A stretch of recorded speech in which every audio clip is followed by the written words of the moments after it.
ఈ లోకంలో చావులేని శాపం ఉంటుందా? ఉంటే అది అశ్వత్థామ జీవితం.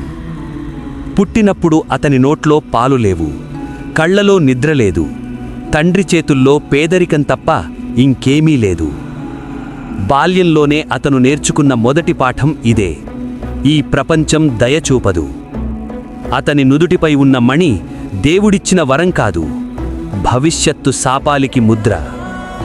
ద్రోణాచార్యుని కుమారుడిగా అతను యోధుడయ్యాడు. కాని అర్జునిలా వినయం కాదు, అతనిలో పెరిగింది అహంకారం. యుద్ధభూమిలో ఒక అబద్ధం పలికారు: అశ్వత్థామ హతః.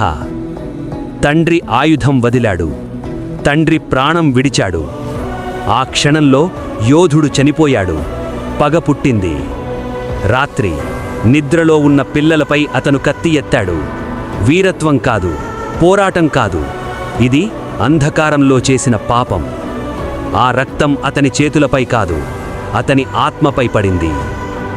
భయంతో బ్రహ్మశిరాస్త్రం వేశాడు, కాని ఉపసంహరించలేకపోయాడు. అస్త్రం గర్భంలోకి వెళ్ళింది, భవిష్యత్తును చంపడానికి. అప్పుడు కృష్ణుడు నిలబడ్డాడు: నీవు చావవు, కాని జీవించలేవు. మణి తీసేశారు, గర్భం పగిలింది. యుగయుగాలు గాయాలతో తిరగాలి, నొప్పితో జీవించాలి, ఒంటడిగా కాలం మోసుకోవాలి. అమరత్వం వరం కాదు, అది శిక్ష. మరణం విముక్తైతే జీవించి బాధపడటమే అత్యంత కఠిన శిక్ష. ఈ కథ ఒక హెచ్చరిక: అహంకారం మనిషిని కాదు, విధినే నాశనం చేస్తుంది.